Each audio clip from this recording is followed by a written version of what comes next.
Assalamualaikum warahmatullahi wabarakatuh.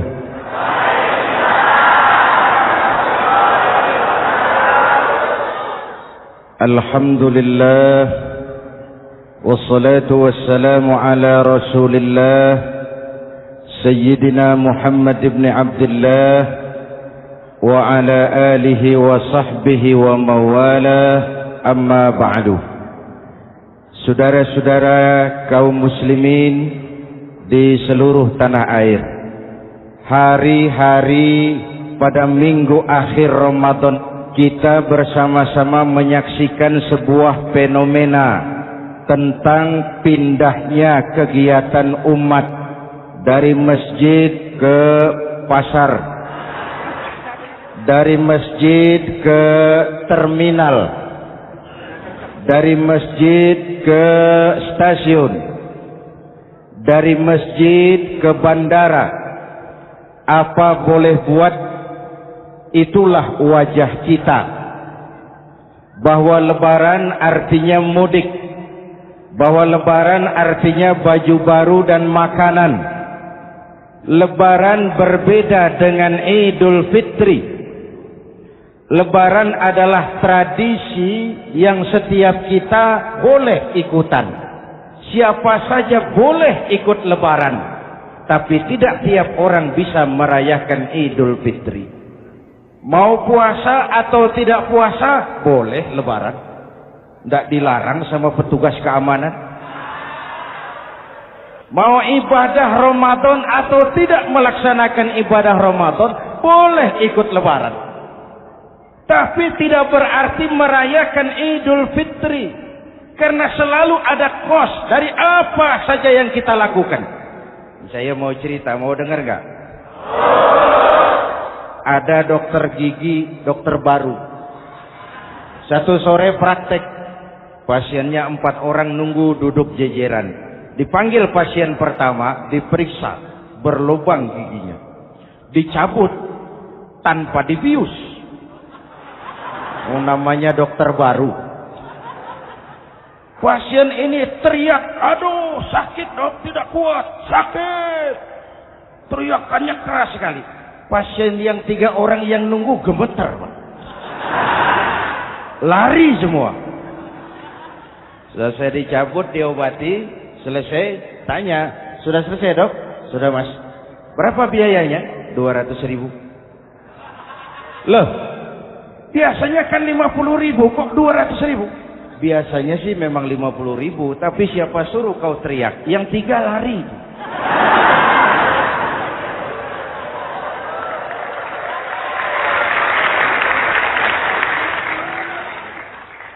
Cerita pendek ini ingin berpesan kepada kita, selalu ada ongkos yang harus kita bayar dari apa saja yang kita lakukan. Mau ibadah atau tidak, mau jadi orang baik-baik atau jadi bajingan paling tengik, mau berbuat salah atau berbuat soleh, selalu ada kosnya, selalu ada ongkosnya. Kita bicara kembali kepada fitrah, Idul Fitri. Bagaimana caranya? Pertama saya ingin mengutip bagian pendek dari ayat 185 Al-Baqarah. Walitukmilul iddata walitukabbirullaha ala ma hadakum wala'allakum tashkurun. Ada 4 hal dari cuplikan ayat pendek ini. Pertama, walitukmilul iddata, hendaknya engkau sempurnakan jumlah bilangan hari puasamu. Berpuasa sebulan penuh. Sebulan penuh itu bisa 29, bisa 30. Pak, kalau beda pendapat bagaimana? Ada yang lebaran tanggal 5, ada yang lebaran tanggal 6. Hadirin, bagi yang punya kemampuan berijtihad, silahkan melakukan ru'yatul hilal. Bagi yang tidak, lebih aman ikut pesan Nabi. Apa pesan Nabi? Fa iza ikhtalaftum fa alaikum bisawadil a'zam ma'al haqqi wa ahlihi. Kalau kamu berbeda pendapat, ikut golongan terbanyak yang benar dan ahlinya. Jadi walaupun banyak, kalau tidak benar dan bukan ahlinya, nggak usah ikutin. Banyak benar dan ahlinya. Contoh, 100 insinyur berbeda pendapat dengan 10 kiai tentang doa kunut. Yang diikuti pasti 10 kiai, bukan 100 insinyur. Betul? Atau sebaliknya, 10 insinyur berbeda dengan 100 kiai tentang konstruksi jembatan. Yang diikuti tentu 10 insinyur, benar dan ahlinya. Maka yang paling aman, kita punya Departemen Agama. Departemen Agama punya ahli dari MUI, dari Nahdlatul Ulama, dari Muhammadiyah, dari Al-Wasliyah, dari Syarikat Islam, dikumpulkan melakukan ru'yatul hilal. Yang paling aman, dengerin saja pengumuman Departemen Agama.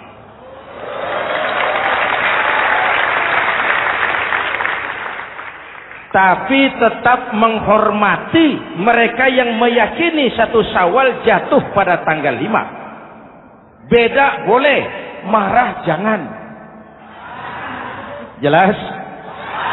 Saudara boleh suka tempe, tapi jangan menghina orang yang tidak suka tempe. Saudara boleh senang tahu, tapi jangan ngenyek karo wong yang senang tahu. Hadirin yang saya hormati, walitukmilul iddata. Kalau mau kembali kepada fitrah, sempurnakan jumlah bilangan hari puasamu. Makna sempurnakan di sini 2. Sempurnakan 1 bulan penuh dan sempurnakan semangat puasamu. Walaupun Ramadan berakhir, puasa jangan selesai. Kenapa? Tangan kita masih tetap terus puasa dari mengambil yang bukan milik kita.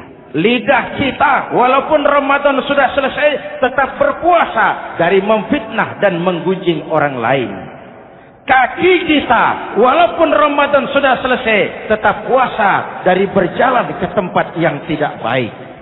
Perut kita tetap berpuasa dari kemasukan barang-barang yang haram. Sempurnakan semangat puasamu. Sikap disiplin, sikap jujur, merasakan kehadiran Allah dekat dalam hidup. Nih, contoh ringan. Tadi waktu Asar dan Zuhur, saudara sholat apa tidak? Sholat. Waktu sebelum sholat kan berwudu. Ketika berwudu kan berkemur. Umpama waktu berkemur itu saudara korupsi, sedikit saja airnya saudara minum, saya yakin jangankan petugas keamanan, teman wudhu sebelah pun tidak akan tahu kalau waktu berkemur saudara korupsi. Kalau selesai Ramadan ini diterjemahkan, insya Allah negara kita bersih, berkurang korupsinya. Hadirin yang saya cintai, saya kembali kepada pesan Al-Baqarah 185 tadi. Walitukmilul iddata. Sempurnakan jumlah bilangan hari puasamu. Puasa sebulan penuh dan kemudian lanjutkan semangat Ramadan. Disiplin, merasakan diri di bawah pengawasan Allah. Sekarang ini Allah ditekan. Kita iman dalam ucapan tapi sekuler dalam perbuatan. Tuhan cuma ada di masjid. Di kantor Tuhan hilang, maka korupsi merajalela. Tuhan cuma ada di masjid. Di pasar Tuhan hilang, maka timbangan tetap curang. Iman dalam ucapan tapi sekuler dalam perbuatan. Kalau jiwa dan semangat Ramadan kita bisa terapkan, insya Allah korupsi akan berkurang. Sekarang kan kita prihatin, yang tadinya teriak-teriak wong cilik malah ribut rumah mewah. Yang tadinya teriak-teriak rakyat kecil, sekarang malah ribut soal villa 5 miliar. Ini kan menyedihkan, memilukan dan memalukan. Tidak punya sense of crisis. Nah, saya juga nggak tahu apa itu. Udah dengerin aja, kenapa sih? Usil bener. Padahal ekonomi kita masih terpuruk. Lapangan kerja sulit. Jumlah pengangguran rata-rata 2 juta orang per tahun. Lapangan kerja baru sulit terbuka karena investor jangankan yang dari luar mau masuk, yang di dalam siap-siap keluar. Terakhir kita dengar Sony, pabrik elektronik besar, mau cabut lagi pindah invest ke Taiwan, menyusul pabrik silet yang di Ciputat itu. Ketika ditanya apa investasi di Cina lebih murah, tidak, dia bilang lebih mahal, cuma lebih pasti. Di Indonesia murah, cuma mejanya kebanyakan. Biaya siluman, namanya siluman nggak karu-karuan. Keluar uang banyak, urusan tidak pasti, capek. Disahkan undang-undang penyiaran yang justru ditolak oleh masyarakat penyiar sendiri. Industri penyiaran bakal kolaps karena sekarang ini boro-boro mereka industri televisi mau break even point, mau pulang modal, dengan ke depan bisa bangkrut. Akibatnya bisa kita pastikan, jumlah pengangguran makin bertambah. Hadirin yang saya hormati, kita memang setuju jangan terlalu mengadopsi siaran-siaran televisi dari luar. Kita harus punya filter. Tapi pada sisi yang sama, kita juga harus memperhatikan lapangan kerja buat rakyat kita ini. Walitukmilul iddata, sempurnakan jumlah bilangan hari puasamu. Kalau jumlah hari puasa sudah sempurna, tuntunan yang kedua dari Al-Quran, walitukabbirullah, hendaknya engkau agungkan nama Tuhanmu. Takbiran. Takbiran itu bisa sendiri, bisa berjamaah, bisa di rumah, bisa di masjid, bisa di surau, bisa dengan pawai keliling, asal dilaksanakan dengan tertib dan tidak mengganggu lalu lintas umum. Prakteknya yang terjadi, pawai keliling itu mengganggu ketertiban umum, perang petasan, mengganggu lalu lintas. Terjadi macam, ada yang takbiran bawa bendera partai. Innalillahi wa inna ilaihi raji'un. Ini takbir politik. Hadirin yang saya hormati, kalimat takbir dalam kondisi kita, saya ingatkan kepada satu ungkapan Bung Tomo. Bung Tomo, pelaku sejarah, tokoh 10 November yang dikenal sebagai Hari Pahlawan, dalam satu pidatonya saya ingat pernah berkata, andai kata tidak ada kalimat takbir, ini ungkapan Bung Tomo, andai kata tidak ada kalimat takbir, saya tidak tahu dengan apa saya harus menggerakkan putra-putra terbaik bangsa untuk bangkit berjuang melawan penjajah.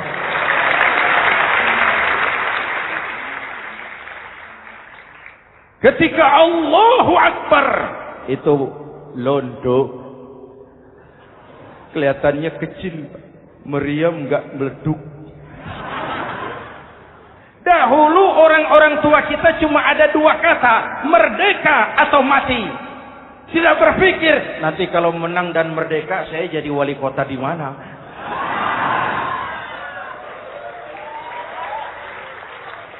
Kalimat takbir, bangsa ini harus bangkit dari keterpurukan. Bangsa ini harus bangkit mengejar ketinggalan-ketinggalannya. Bangsa ini tidak boleh terpuruk terus. Dan semangat takbir harus menjiwai kita. Tidak ada capek dalam perjuangan. Tidak ada puas dalam upaya. Keberhasilan cuma pengantar ke arah keberhasilan yang lebih baik lagi. Walitukabbirullah, hendaknya engkau agungkan nama Tuhanmu. Nama Allah menjadi motivasi besar dalam kehidupan kita. Ini pesan Quran Al-Baqarah 185. Pesan kedua, setelah sempurnakan jumlah bilangan hari puasamu, agungkan nama Tuhanmu. Takbiran. Kalimat takbir sendiri kalau kita lihat pada kalimatnya ada kata la ilaha illallah wahdah sadaqa wa'dah wa nasara 'abdah wa a'azza jundah wa hazamal ahzaba wahdah. Tidak ada Tuhan selain Allah, esa, tidak beranak, tidak diperanakan, wahdah, tidak bisa diumpamakan dengan apapun. Sadaqa wa'dah, Allah yang maha menepati janjinya. Wa nasara 'abdah, Allah yang maha menolong hambanya. Kalau bukan kebesaran Allah, berat berjuang Ramadan ini melawan musuh yang tidak nyata. Puasa itu kalau olahraga golep. Benar Pak, kalau tinju lawannya kelihatan. Betul. Sepak bola musuh kelihatan. Bulu tangkis kelihatan. Golf siapa musuhnya? Itulah puasa, menghadapi musuh yang tidak kelihatan. Itu lebih berat daripada perjuangan mengangkat senjata, lebih berat daripada berjuang mengorbankan harta. Tapi kalau di bulan Ramadan saja Rasulullah menang dalam perang Badar, itu harus jadi sumber motivasi. Dengan kalimat takbir, dengan keagungan Allah, bangsa Indonesia harus bangkit dari keterpurukan. Ibu bapak hadirin yang saya hormati, jadi bukan akhir Ramadan lalu sibuk beli baju. Boleh, tapi bukan itu yang utama. Laisal id bilibasin jadid, walakinnal id bita'atin yazid.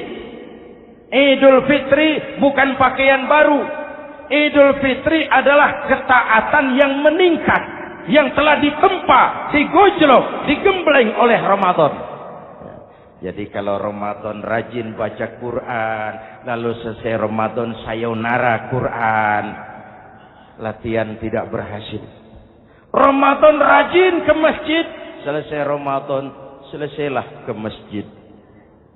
Awal Ramadan full house sampai ke halaman, akhir Ramadan cuma imam berdua tikar.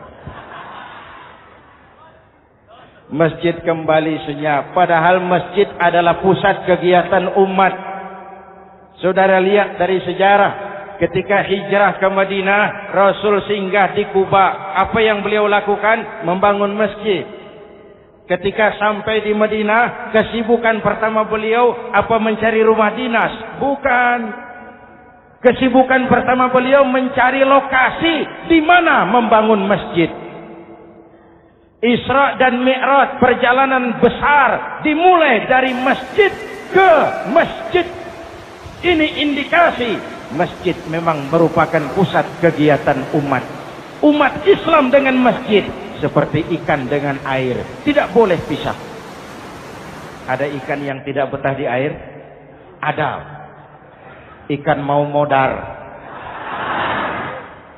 Kalau umat sudah mulai menjauhi masjid, jiwanya yang akan mati. Kalau jiwanya mati, jasadnya masih hidup, itu namanya bangkai berjalan. Walitukabbirullah, engkau agungkan nama Tuhanmu, takbiran. Setelah berjuang penuh membina takwa, mengharap ridho, mengendalikan nafsu. Ingat loh, puasa itu bukan menghilangkan nafsu, mengendalikan, menempatkan pada tempatnya. Manusia tanpa nafsu bukan manusia, tapi manusia yang disetir nafsu turun jadi binatang, bahkan lebih rendah daripada binatang. Puasa ini menempatkan nafsu di tempatnya. Hai laki-laki, kamu nafsu sama perempuan? Betul Pak. Perempuan suka laki-laki? Betul Pak. Boleh lewat sini, lewat pintu yang disebut nikah. Ini nafsu disalurkan lewat pintu yang disebut nikah. Jangan seperti ayam kawin tiap malam, nikah tidak mau.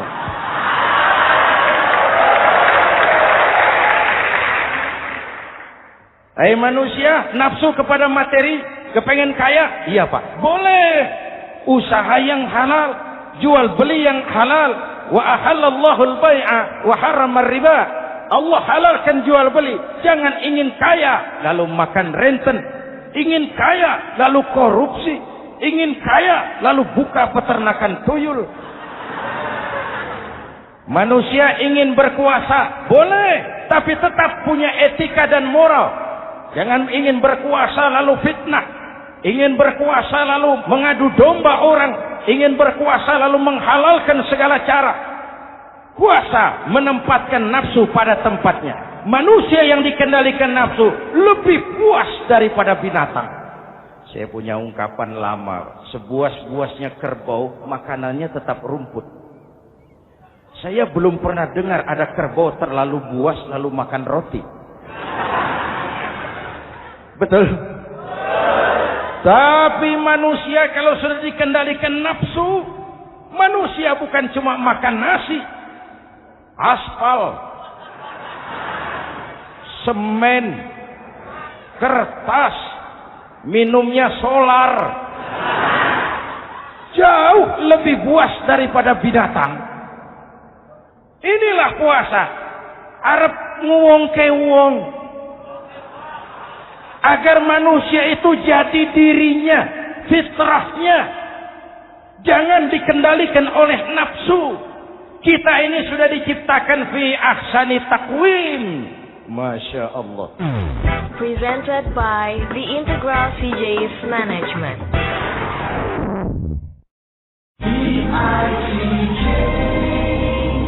Hadirin, yang ketiga pesan Al-Baqarah 185 tadi. Setelah sempurna jumlah bilangan hari puasa, lalu mengumandangkan takbir, membayar zakat fitrah. Kenapa itu kita lakukan? Mengagungkan nama Allah. Ala ma hadakum. Agungkan nama Allah yang telah memberikan hidayahnya kepadamu. Masya Allah nih, hidayah. Kita bersyukur. Hidayah ini hak prerogatif Allah. Diberikan kepada siapa saja yang dikehendaki oleh Allah. Kita bisa lihat dalam sejarah. Ada anak Nabi tidak mendapat hidayah, tidak terpanggil mengikuti kebenaran yang disampaikan oleh bapaknya. Namanya Kan'an, putra Nabi Nuh. Ada ayah Nabi bernama Azar, ayah Nabi Ibrahim. Putranya penegak tauhid, ayahnya produsen berhala. Ada istri Nabi, istrinya Nabi Lut, tidak mendapat hidayah, tidak terpanggil mengikuti kebenaran. Lalu Abu Jahal, Abu Lahab, paman Nabi, melihat Nabi, menyaksikan mukjizat, mendengar wahyu, melihat tutur kata Nabi, hidayah tidak datang kepada dia, maka mereka tidak terpanggil mengikuti kebenaran. Kita alhamdulillah keponakan Nabi saja bukan, mendapat yang namanya hidayah ini. Ini harus kita pelihara, kita jaga baik-baik, karena ini merupakan hak prerogatif Allah. Yahdi man yasha, diberikan kepada siapa saja yang dikehendakinya. Hadirin, sembari kita mengambil pelajaran tentang Kan'an yang tidak dapat, putra Nabi Nuh. Ini saya ngambil bagian cerita sejarah. Masih mau dengar? Nabi Nuh diberi umur 950 tahun. Berdakwah sepanjang hidup. 800 tahun beliau dakwah. Dapat pengikut tidak lebih 80 orang. Rata-rata 10 tahun satu. Yang dihadapi ini umat yang kurang ajar, bandel, bajingan, tengik. Kalau diceramahi, telinganya ditutup dengan tangannya. Ini saking kurang ajarnya ini umat. Diberikan dakwah, telinganya ditutup dengan tangan. Nabi Nuh ketika di puncak kesabarannya munajat, ya Rabb, bagaimana Nuh? Siang malam saya berdakwah kepada umat ini. Saya sampaikan risalahmu, saya canangkan seruanmu, saya sampaikan ajaranmu. Inni da'autu qaumi lailan wa nahara. Siang malam saya berdakwah kepada umat.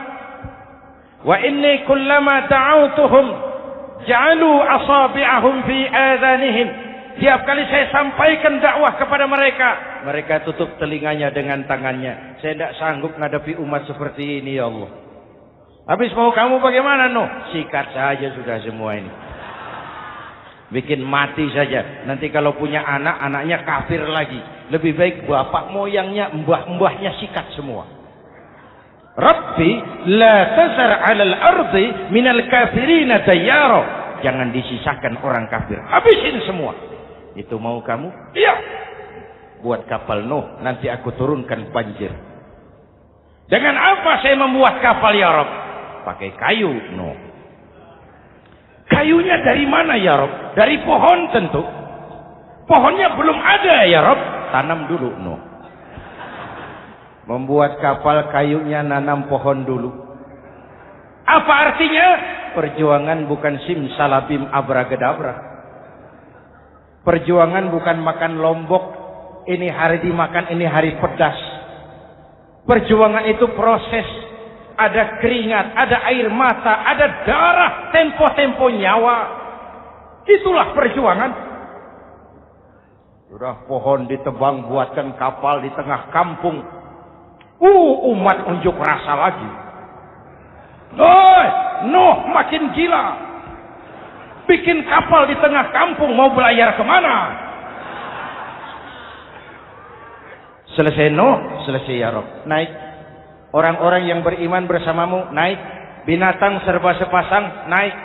Naik Nuh, naik. Orang beriman, naik. Binatang serba sepasang. Gerimis mulai turun. Setelah kapal semua terisi, Nabi Nuh kontrol. Sudah naik semua? Sudah. Nuh. Mas Bejo, ada? Ada. Bawa painem, naik sudah masuk. Oke, Kan'an anak saya ikut tidak naik kapal. Kami tidak lihat, Nuh. Turun ke bawah. Ada Kan'an. Kami tidak lihat, Nuh. Naik ke atas Burita. Kelihatan Kan'an tidak ikut naik kapal. Kumpul bersama orang kafir di daratan. Inilah potret kehidupan. Kumpul dengan orang-orang kafir. Berapa banyak anak-anak kita tidak mau ikut orang tuanya ke masjid. Kumpul dengan orang-orang kafir di tempat maksiat. Nuh karena sayang kepada anak. Dari atas kapal memanggil. Ya bunayyar kam ma'ana. Ya, ini bahasa orang manggil, Pak. Kan'an. Kesini nak, naik kapal sama papi. Ini terjemahan bebas.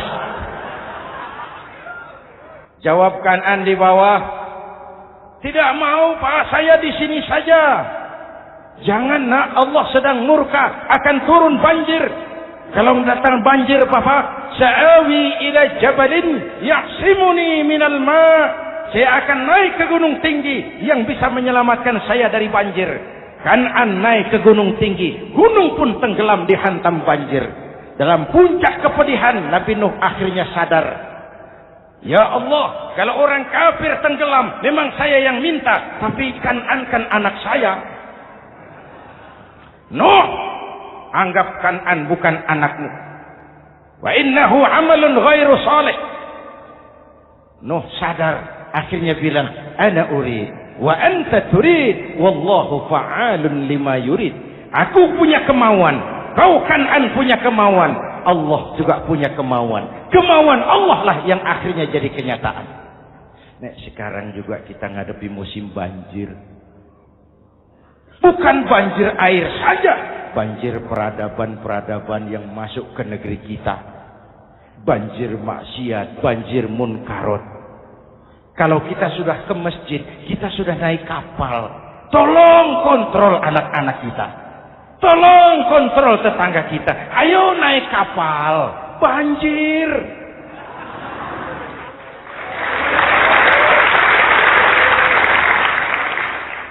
Ditutup ayat ini dengan wala'allakum tashkurun.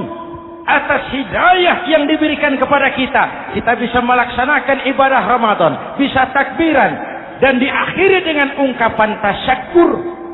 Tasyakkur dan tafakkur. Mensyukuri nikmat. Saya berulang kali mengingatkan, nikmat bisa berubah menjadi azab kalau kita tidak pandai mensyukurinya.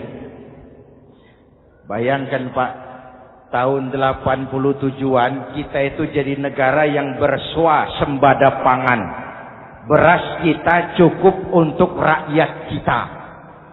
Sekarang kita jadi pengimpor beras terbesar. Kita beli beras ke Vietnam, kita beli beras ke Thailand, ke negara-negara yang lebih kecil dari kita. Kenapa? Karena sawah kita tanami gedung dan beton. La in syakartum la azidannakum wa la in kafartum inna azabi lasyadid. Kalau kamu bersyukur, aku tambah nikmat.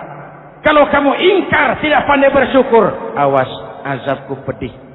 Maka ungkapan saya, orang kaya bisa masuk surga karena hartanya. Orang kaya bisa masuk neraka juga karena hartanya. Syukur apa tidak syukur.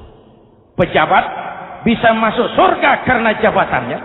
Pejabat banyak yang masuk neraka juga karena jabatannya. Syukur apa tidak syukur.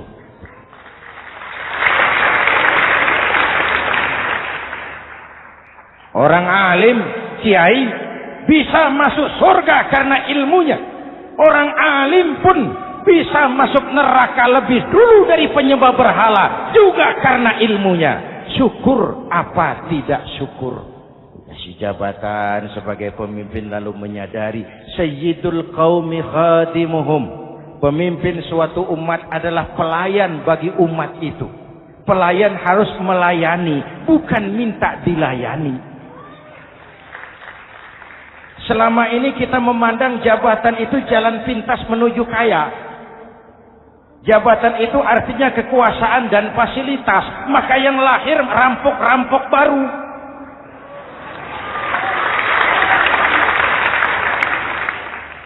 Jabatan adalah alat untuk pengabdian di tengah rakyat yang sedang susah, di tengah negara yang sedang terpuruk. Kita memerlukan pemimpin-pemimpin yang sadar sayyidul qaumi khadimuhum. Pemimpin suatu kaum adalah pelayan bagi kaum itu sendiri. Ibu bapak hadirin yang saya hormati, dengan mensyukuri itu maka makna Idul Fitri meresap kembali kepada fitrah kita sebagai manusia. Fitrah kesucian. Secara sederhana orang gambarkan kembali kepada fitrah seperti bayi baru dilahirkan oleh ibunya. Bersih, suci, tanpa dosa, lantaran sudah dibersihkan oleh ibadah Ramadan. Tapi para ulama khalaf ada yang mengartikan fitrah itu kecenderungan kepada kebajikan. Kecenderungan kepada kebaikan, itu juga fitrah. Kembali kepada fitrah manusia, kecenderungan untuk berbuat baik. Kita lahir bayi, tidak punya dosa, betul? Tidak ada dosa warisan dalam Islam. Kalau harta warisan ada, dosa warisan tidak. Karena itu dalam Islam juga tidak ada penebusan dosa. Kalau dosa bisa ditebus dengan uang, tentu Menteri Keuangan nomor 1 masuk surga.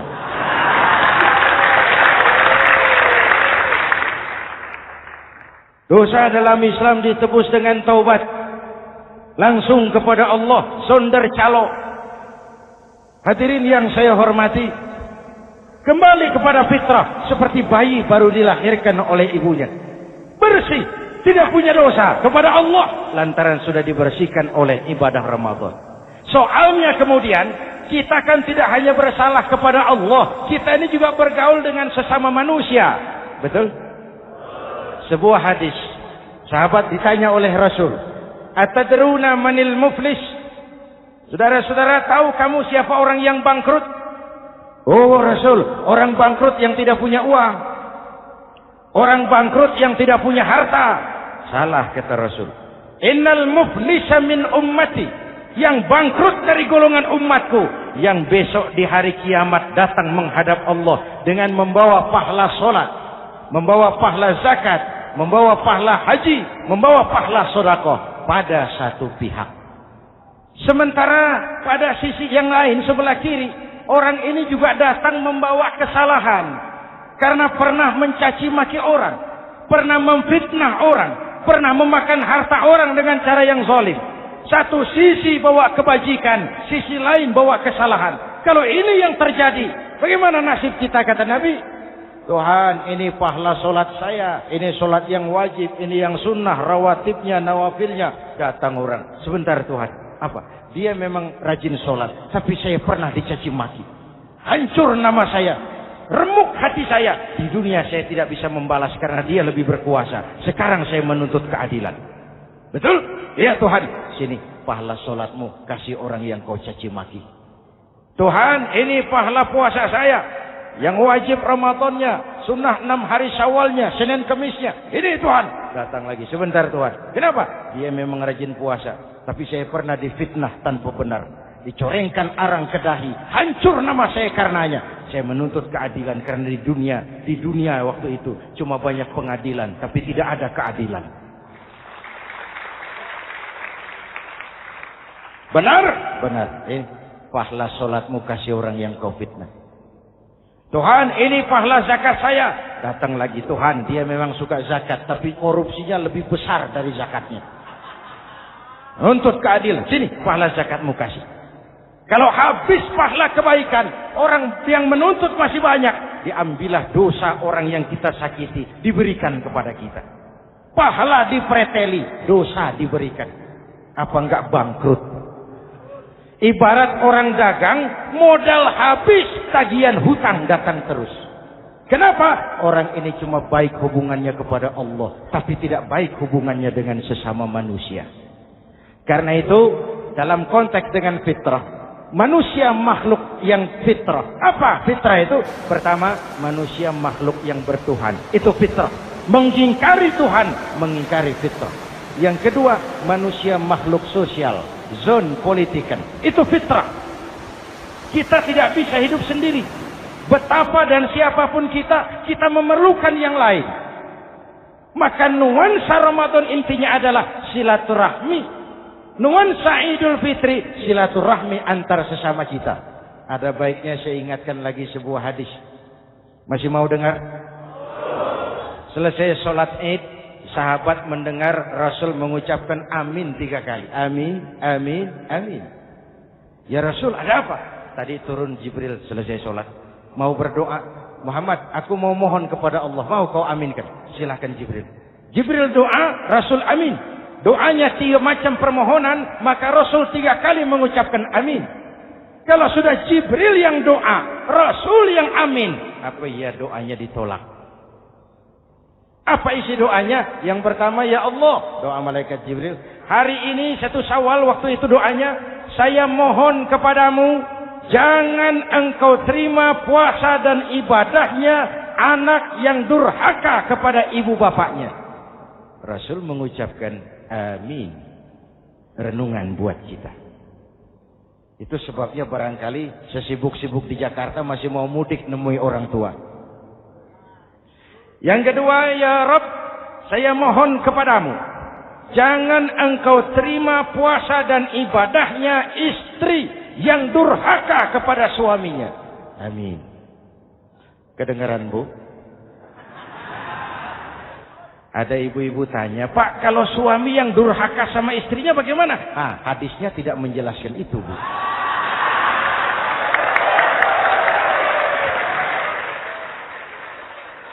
Lo menang sendiri. Yang jelas suami itu presiden rumah tangga, dimintakan tanggung jawab tentang istrinya. Nek istri swarga manut neraka katut. Ketika pulang Isra Mi'raj saja Rasul bercerita, aku diperlihatkan neraka. Neraka ya Rasul? Iya. Lalu aku lihat isinya kok kebanyakan perempuan. Perempuan. Laki bagaimana? Laki juga tidak sedikit. Cuma kebanyakan perempuan. Ya Rasul, apa mereka tidak sholat? Sholat. Apa mereka tidak ngaji? Rajin mereka sama suaminya. Kenapa banyak mereka di sana? Rasul senyum dan menjawab, hunna yakfurnal asir. Umumnya perempuan kurang bisa terima kasih sama suaminya.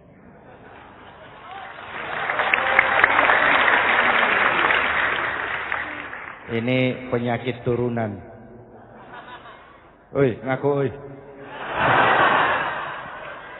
Lalu yang ketiga, ya Allah, hari ini saya mohon kepadamu, jangan engkau terima puasa dan ibadahnya muslim yang tidak mau memaafkan sesama saudaranya muslim. Memaafkan lebih berat daripada meminta maaf, tapi memberi maaf lebih mulia daripada meminta maaf. Inilah nuansa mengembalikan semangat saling menghargai, saling mencintai, keutuhan, kerukunan, dan kedamaian. Sudah capek kita rakyat dengan konflik. Sudah capek kita dengan mengedepankan perbedaan dan bukan persamaan. Sudah waktunya kita berbeda tapi tetap bergandengan, tetap bersama menyongsong hari esok yang lebih baik. Mintalah ridho ibu bapak, suami kepada istri, istri kepada suami, dan memaafkan sesama saudara muslim sehingga kita benar-benar kembali kepada fitrah. Terima kasih dan mohon maaf, semoga ada manfaatnya. Usikum wa nafsi bitaqwallah. Wassalamualaikum warahmatullahi wabarakatuh.